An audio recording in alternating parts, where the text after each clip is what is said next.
Welcome all of you. स्वागत है आप सभी का मेरे यूट्यूब चैनल में chemistry bye Pankaj Jaiswal. Students, हम लोगों ने रासायनिक बलगतिकी में काफी चीजें अभिक्रिया की कोटि के बारे में, अभिक्रिया के कोटि का निर्धारण कैसे किया जाता है, अभिक्रिया की दर क्या होती है, अभिक्रिया की दर को प्रभावित करने वाले कौन कौन से कारक होते हैं, बहुत सारी चीजों के बारे में हम लोगों ने डिस्कशन कर लिया है। अब आज हम समझेंगे कि जब किसी अभिक्रिया को कराने के लिए अभिकारकों को हम मिलाते हैं तो ऐसा क्या होता है अभिकारकों में कि वो उत्पाद में परिवर्तित हो जाते हैं। तो इसके लिए आर्हेनियस ने एक सिद्धांत दिया। किसने दिया? आर्हेनियस ने। आर्हेनियस ने एक सिद्धांत दिया जिसे कहते हैं अभिक्रिया की दर का टक्कर सिद्धांत, collision theory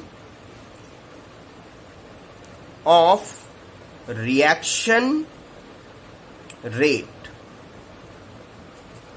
collision theory of reaction rate, अभिक्रिया की दर का टक्कर सिद्धांत। इसमें क्या बताया गया? इस सिद्धांत में यह बताया गया कि देखिए, सीधी सीधी बात समझाई गई। आर्हेनियस ने समझाया कि कोई भी रासायनिक अभिक्रिया तभी होती है जब अभिकारक आपस में एक दूसरे से टकराते हैं। मतलब अभिकारक के अणुओं के एक दूसरे के टकराने के फलस्वरूप अभिक्रिया होती है। ठीक। दूसरी बात यह कि आगे यहां पे यह बताया गया कि 1 सेकंड में रिएक्शन मिश्रण के यूनिट वॉल्यूम में जितने टक्करें होती हैं उन टक्करों की संख्या को हम लोग कोलिजन यानी टक्कर आवृत्ति कहते हैं। चलिए इन पॉइंट्स को लिखते चलते हैं। पहला पॉइंट जो बताया इन्होंने कि कोई भी रासायनिक अभिक्रिया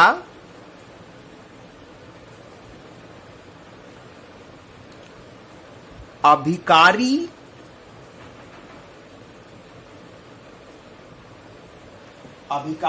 अणुओं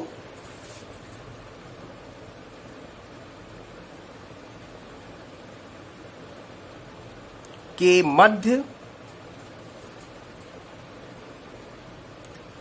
टक्करों के फलस्वरूप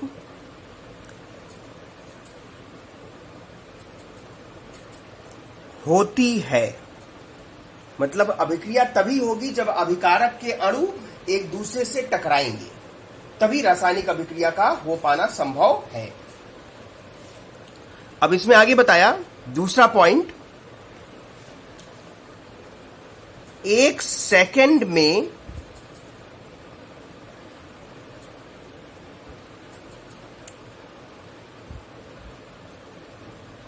अभिकारकों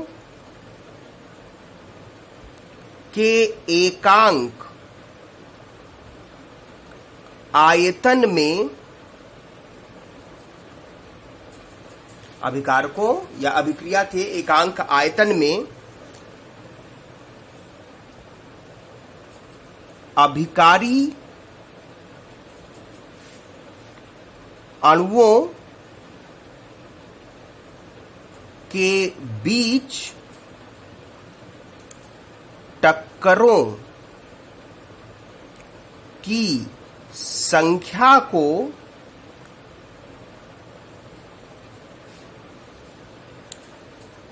टक्कर आवृत्ति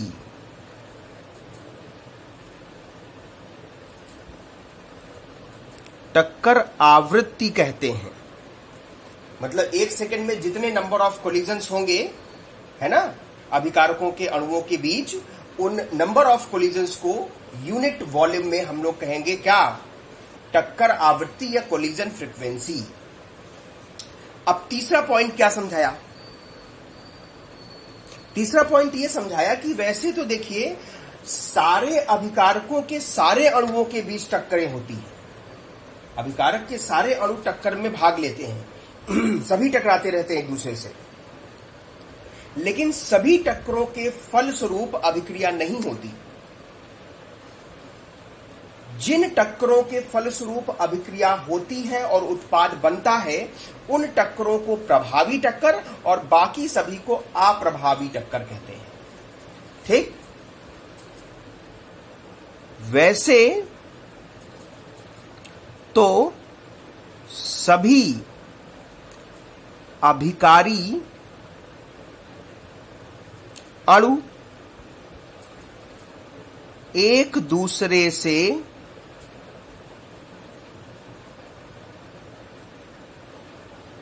टकराते रहते हैं, परंतु सभी टक्करों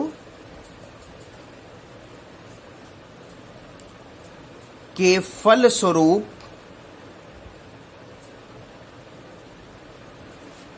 उत्पाद नहीं बनते।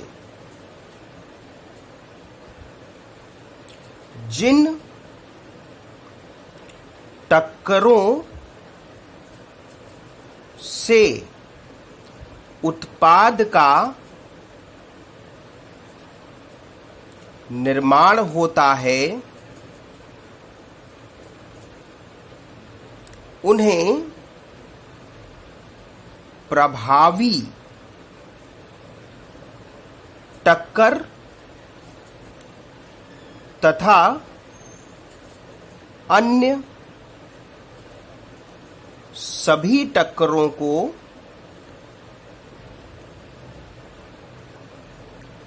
अप्रभावी टक्कर कहते हैं। क्लियर? मतलब सारे टक्कर सारे कोलिजन इफेक्टिव नहीं होते। जो इफेक्टिव होंगे उनसे उत्पाद प्रोडक्ट बनेगा और जो इफेक्टिव नहीं होंगे उन्हें इनइफेक्टिव कोलिजन कहेंगे। अगला पॉइंट क्या बताया इन्होंने ये कैसे पहचाना जाए कि किस टक्कर के परिणाम स्वरूप उत्पाद बनेगा, यानी कौन सी टक्कर प्रभावी होगी, इसके लिए कंडीशन क्या है। तो प्रभावी टक्कर के लिए कंडीशन ये है, पहली कंडीशन कि ये बताई गई कि वही टक्कर प्रभावी होते हैं जिनके अभिकारकों जिनके अभिकारी अणुओं की ऊर्जा एक निश्चित ऊर्जा के मान के बराबर होती है।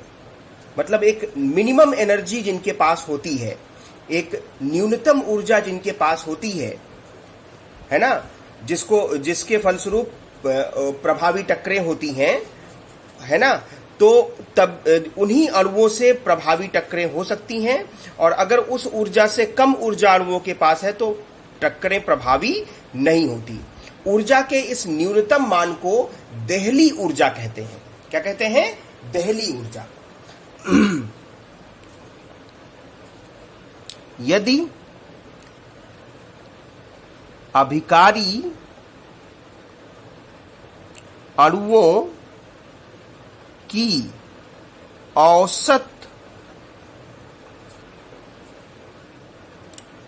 गतिज ऊर्जा एक निश्चित ऊर्जा के बराबर होती है, जिसे देहली ऊर्जा, थ्रेशोल्ड एनर्जी, जिसे देहली ऊर्जा कहते हैं,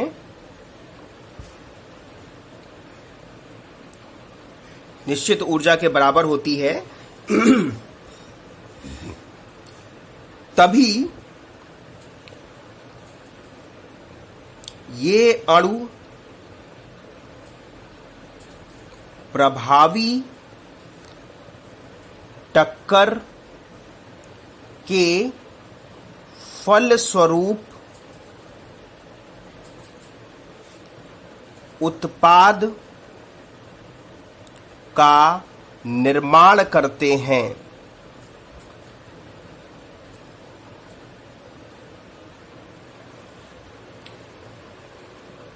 परंतु अधिकांश अणुओं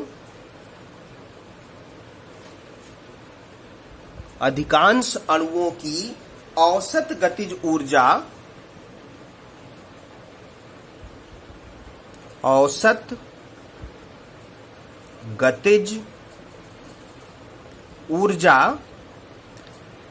देहली ऊर्जा से काफी कम होती है।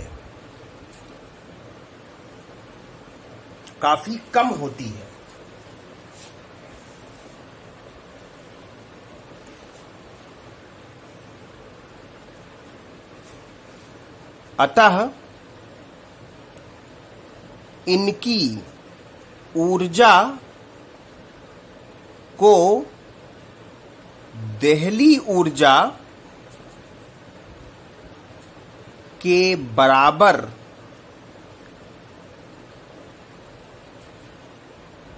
करने के लिए जितनी न्यूनतम ऊर्जा देनी होगी उसे सक्रियण ऊर्जा कहते हैं। सक्रियण ऊर्जा EA कहते हैं। मतलब कि ज्यादातर अभिकारक अणुओं की जो औसत गतिज ऊर्जा होती है वो देहली ऊर्जा से काफी कम होती है। तो जहां पर वो है वहां से देहली ऊर्जा तक उनको पहुंचाने के लिए जितनी एक्स्ट्रा एनर्जी देनी होगी हमको बाहर से, उसे हम एक्टिवेशन एनर्जी या सक्रियण ऊर्जा कहते हैं। तो इसका मतलब क्या हुआ कि अभिकारक अणुओं की औसत ऊर्जा से अधिक वह निश्चित न्यूनतम ऊर्जा जो अणुओं के टकराने पर अभिक्रिया होने के लिए अणुओं में उपस्थित होनी चाहिए, अभिक्रिया की सक्रियण ऊर्जा कहलाती है। बात समझ में आई?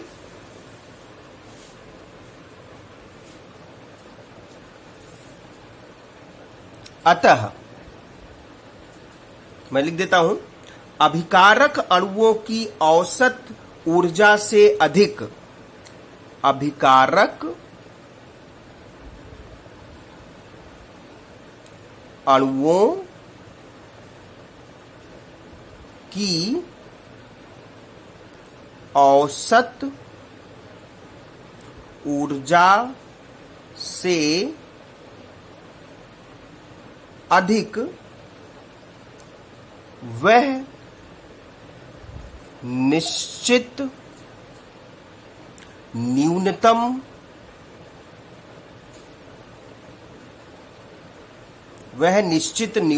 ऊर्जा जो अणुओं के टकराने पर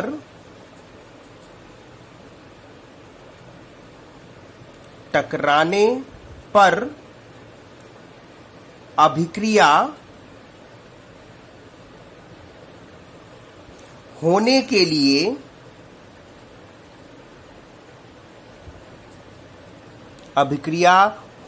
के लिए अणुओं में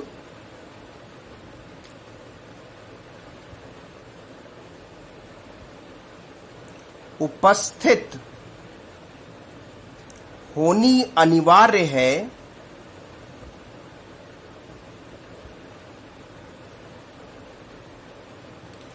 है अभिक्रिया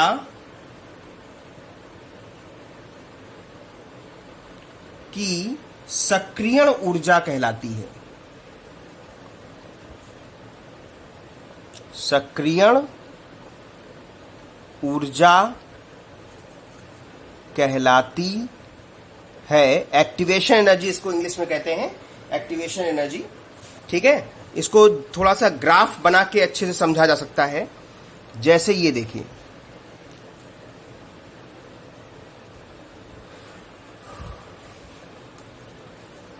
इधर ऊर्जा को दर्शाया गया है और इधर progress of reaction, progress of reaction को दर्शाया गया है। यहां पे अभिकारक हैं और मान लो यहां पे उत्पाद है, रिएक्टेंट और ये प्रोडक्ट, और ये इनकी वो न्यूनतम ऊर्जा है जिसको प्राप्त करके ये इफेक्टिवली कोलाइड करेंगे। तो यहां पे अभिकारक है तो ये एनर्जी ऑफ रिएक्टेंट, और उत्पाद यहां पे है तो ये एनर्जी ऑफ प्रोडक्ट। अब ये यहां से यहां पहले जाएगा तो ऊर्जा को अवशोषित, ये जो ऊर्जा की आवश्यकता है इसको, इसी को एक्टिवेशन एनर्जी नाम देते हैं। भाई एवरेज औसत गतिज ऊर्जा अभिकारकों की ER है ना, और ये है दहली आवृत्ति ET, थ्रेशोल्ड एनर्जी, दहली आवृत्ति। तो यहां पर जब यहां पर ऊर्जा, अभिकारकों की ऊर्जा यहां पहुंचेगी, इस जगह से अभिकारकों की ऊर्जा ऊपर यहां पहुंचेगी, तब ये प्रभावी टक्कर करेंगे और तभी उत्पाद बनाएंगे। तो यहां तो बहुत नीचे है, इसको यहां तक ले जाना है, तो जो ऊर्जा एक्स्ट्रा इनको देनी पड़ेगी बाहर से, उसे हम सक्रियण ऊर्जा कहते हैं। तो सक्रियण ऊर्जा इनको दिया हमने, इसकी ऊर्जा थ्रेशोल्ड एनर्जी यानी दहली ऊर्जा के बराबर हो गई। अब यहां पे ये इफेक्टिवली कोलाइड किया और फिर ऊर्जा, भाई यहां इस जगह पर जो प्रोडक्ट बना उसे कहते हैं एक्टिवेटेड कॉम्प्लेक्स। मतलब यहां पे प्रभावी टक्कर हुई और प्रभावी टक्कर से क्या बना, एक्टिवेटेड कॉम्प्लेक्स बना, है ना, संक्रयित संकर। ठीक, तो एक्टिवेटेड कॉम्प्लेक्स बना। अब ये एक्टिवेटेड कॉम्प्लेक्स जो है इसकी ऊर्जा बहुत ज्यादा है, तो ये इसकी स्टेबिलिटी बहुत कम होगी, तो ये ऊर्जा का उत्सर्जन करके अब उत्पाद में परिवर्तित हो जाएगा, प्रोडक्ट में परिवर्तित हो जाएगा। और ये देखिए, जितनी इसने ऊर्जा यहां से यहां तक ऊर्जा अवशोषित की और यहां से यहां तक ऊर्जा उत्सर्जित की, तो उत्सर्जन ज्यादा हुआ, अवशोषण कम हुआ। तो ये इस अभिक्रिया का जो एंथैल्पी चेंज है वो कैसा होगा, नेगेटिव होगा। एंथैल्पी चेंज नेगेटिव होगा। मतलब ये कैसी, अब किस तरह की अभिक्रिया के लिए है, ये ऊष्मा क्षेपी अभिक्रिया के लिए है। अगर ये इतना नीचे ना करके ऊपर ही कहीं खत्म हो जाता तो उत्सर्जित ऊर्जा का मान कम होता, अवशोषित ज्यादा होता, तो ऊष्मा शोषी अभिक्रिया के लिए हो जाता। तो ये जो ग्राफ है ये ऊष्मा क्षेपी अभिक्रिया के लिए। ऊष्मा शोषी अभिक्रिया के लिए मैं दिखा दूं आपको, एक अलग से ग्राफ प्लॉट करके दिखा दे रहा हूं। यहां पे एनर्जी, यहां पे प्रोग्रेस ऑफ रिएक्शन, यहां पे अभिकारक और उत्पाद यहां कहीं बन रहा है, और ये इसकी थ्रेशोल्ड एनर्जी ET।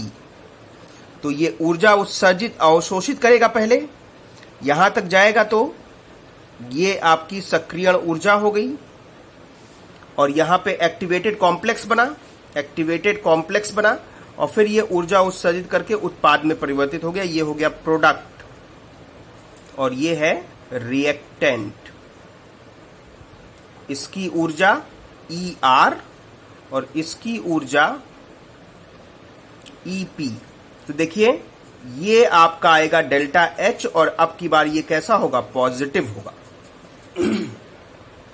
तो ये ऊष्मा शोषी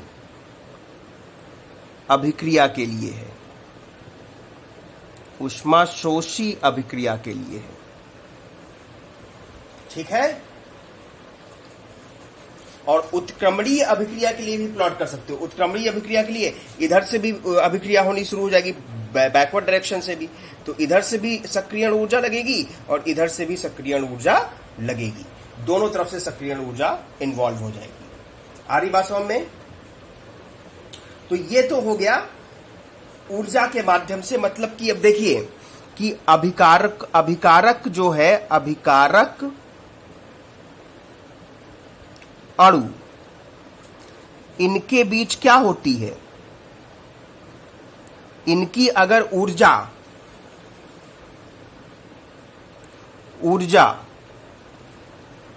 ऊर्जा का मान थ्रेशोल्ड एनर्जी से यानी देहली ऊर्जा से ज्यादा है या इसके बराबर है, तो ये जो है इनके बीच प्रभावी टक्करें होंगी और इनके प्रभावी टक्कर से क्या बनेगा, इनके प्रभावी टक्कर से बनेगा एक्टिवेटेड कॉम्प्लेक्स, है ना। और ये हाई एनर्जी है, इसकी हाई एनर्जी है, तो ये ऊर्जा उत्सर्जित करेगा, ये ऊर्जा का उत्सर्जन करेगा और उत्पाद बनाएगा, उत्पाद का निर्माण करेगा। मतलब बीच में एक एक्टिवेटेड कॉम्प्लेक्स जरूर बनता है, संक्रयित संकर। तो इस तरह से ये अभिक्रिया चलती है, इस तरह से अभिक्रिया होती है। इसमें ये तो मैंने जो बताया ये एनर्जी के हिसाब से बताया कि कब टक्करें प्रभावी होंगी। दूसरा जो है ओरिएंटेशन की बात कर लें, ओरिएंटेशन भी प्रॉपर तरीके से होना चाहिए।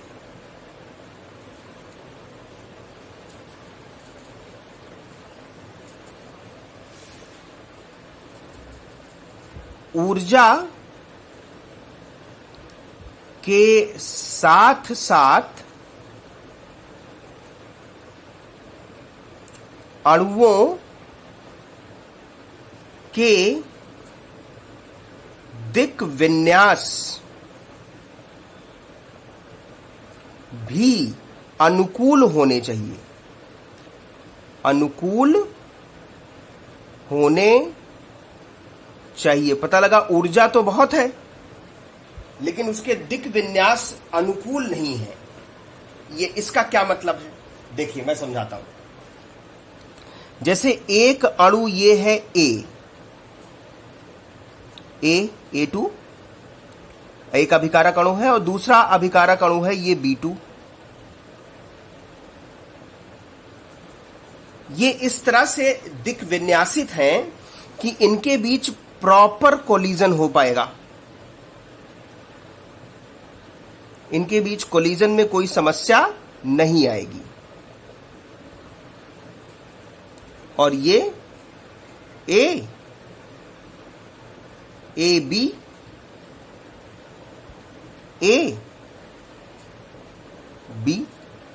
मतलब कि ये अभिकारक एक्टिवेटेड कॉम्प्लेक्स और ये उत्पाद बन गए क्योंकि इनके दिक् विन्यास अनुकूल है। लेकिन इसी को अगर ऐसे अरेंज कर दें, ये A मॉलिक्यूल और ये B मॉलिक्यूल, तो जो टक्करें होंगी इनके बीच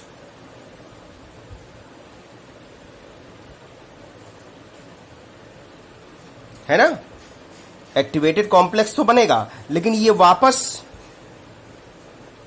वापस जो है ये अभिकारक में परिवर्तित हो जाएंगे क्योंकि प्रॉपर तरीके से कोलिजन नहीं हो पाए, टक्कर जो है वो प्रॉपर तरीके से कोलाइड नहीं कर पाए, है ना। क्यों?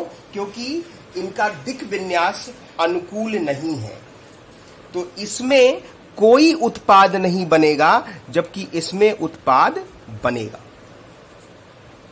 तो केवल ऊर्जा से ही काम नहीं चलेगा, ऊर्जा अधिक भी हो लेकिन दिक् विन्यास अगर अनुकूल नहीं होंगे तो भी प्रॉपर तरीके से कोलिजन नहीं हो पाएगा, और जब प्रॉपर तरीके से कोलिजन नहीं हो पाएगा तो सीधी सी बात है कि प्रोडक्ट का फॉर्मेशन नहीं हो पाएगा।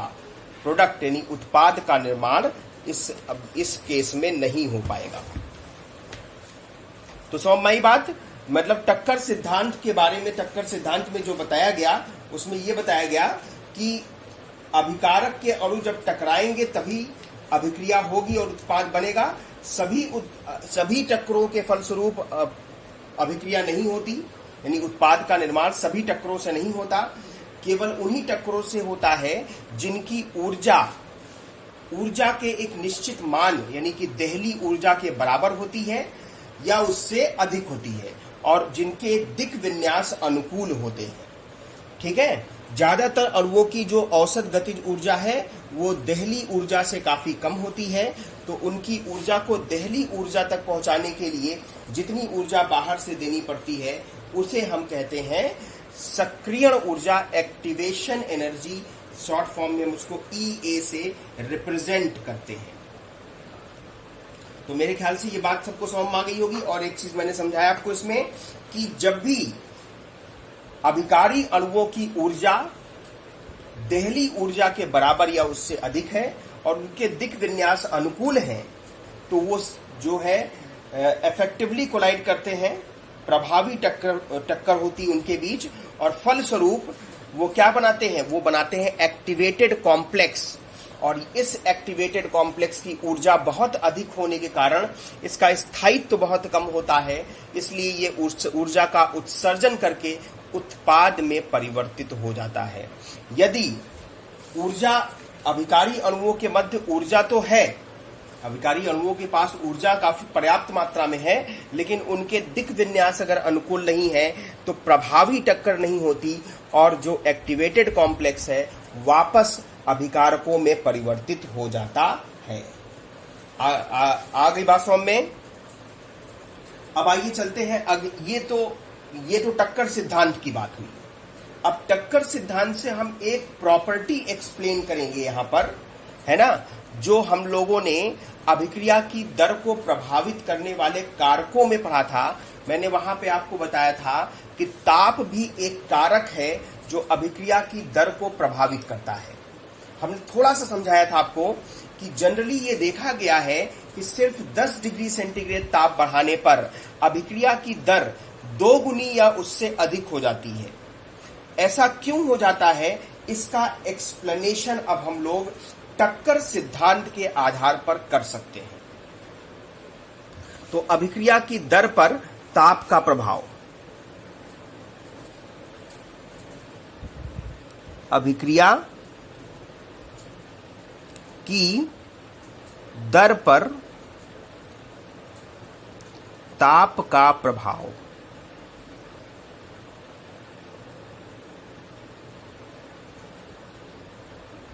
ताप का प्रभाव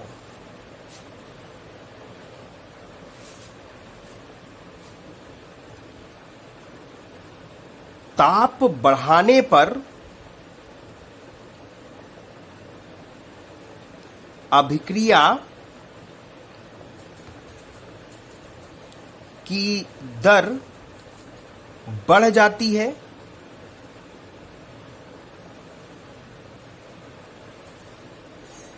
सामान्यतः यह देखा गया है कि सिर्फ 10 डिग्री सेंटीग्रेड ताप बढ़ाने पर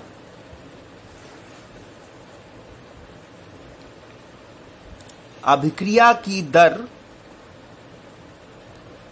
2 गुनी या इससे भी अधिक हो जाती है।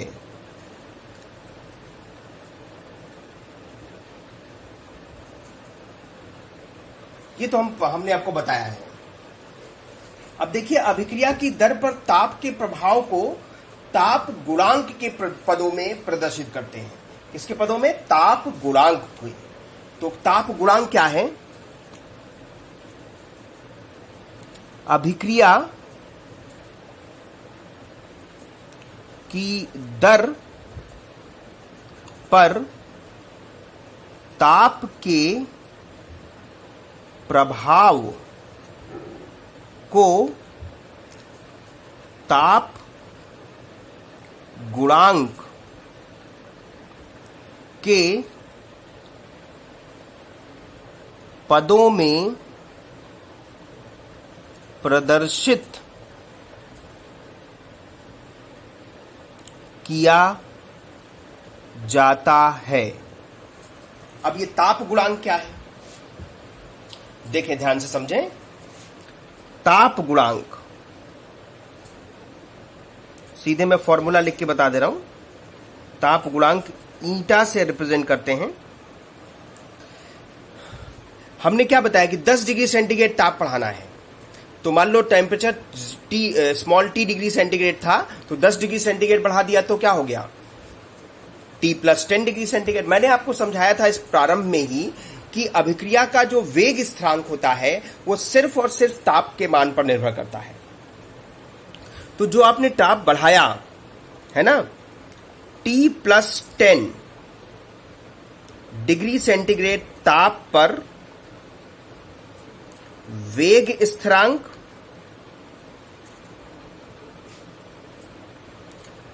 डिवाइडेड बाई जो प्रारंभिक ताप था T डिग्री सेंटीग्रेड ताप पर वेग स्थिरांक,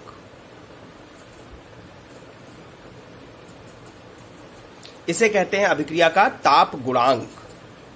तो ताप गुणांक जो है इस क्वांटिटी को कहा जाता है, और इसका मान क्या होता है? अभिक्रिया की दर 2 गुनी या 2 गुनी से ज्यादा हो जाती, 3 गुनी नहीं होती, 3 गुनी से कम ही रहती है। तो 2 गुनी मतलब जो टेम्परेचर, जो ताप जो इस पर्पस के लिए सेलेक्ट करते हैं वो 25 डिग्री सेंटीग्रेड और 35 डिग्री सेंटीग्रेड सेलेक्ट करते हैं। और इसके लिए ज्यादातर अभिक्रियाओं के लिए ताप गुणांक का मान 2 से 3 के बीच आता है। क्यों? क्योंकि अभिक्रिया का दर 2 गुना से 3 गुना के बीच रहता है। अब ऐसा होता क्या है, क्यों है, ये समझते हैं।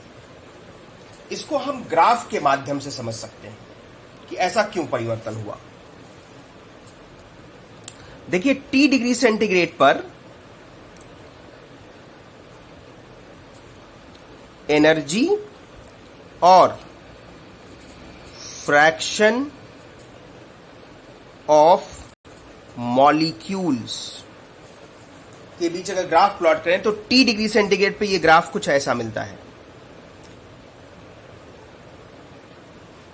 और यहां पे ऊर्जा दहली ऊर्जा के बराबर हो जाती है।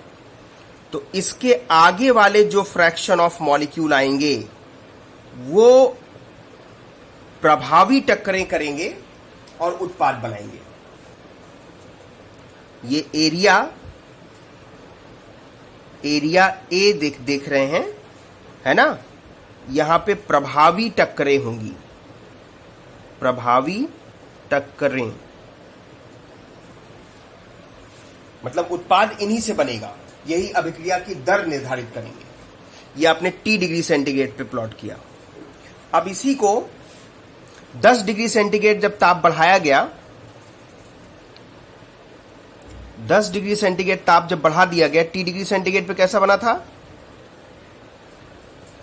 ये ऐसा बना था, मान लीजिए ET। तो ये एरिया था, एरिया A। अब 10 डिग्री सेंटीग्रेड ताप आपने बढ़ा दिया, तो ये 10 डिग्री सेंटीग्रेड ताप बढ़ाएंगे तो सभी जो भी अभिकारक के अणु हैं उन सभी की ऊर्जा परिवर्तित हो जाएगी, और परिवर्तित होकर के ऊर्जा, ये ग्राफ थोड़ा सा राइट साइड में शिफ्ट हो जाता है, ऐसे बन जाता है। मतलब हाइट तो कम हो जाती है लेकिन थोड़ा ऊपर से चला जाता है। तो अब देखिए, ये एरिया वो एरिया है जिसमें आने वाले अणु प्रभावी टक्करें करेंगे और उत्पाद बनाएंगे। ये एरिया बी है जहां पे प्रभावी टक्करें होंगी, प्रभावी टक्करें होंगी। तो ये एरिया, जो एरिया बी है, एरिया बी एरिया ए से 2 गुना या उससे भी अधिक है।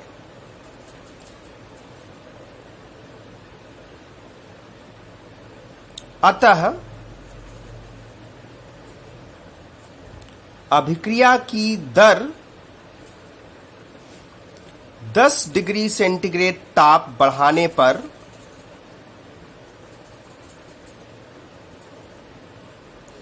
दोगुनी या इससे अधिक हो जाती है।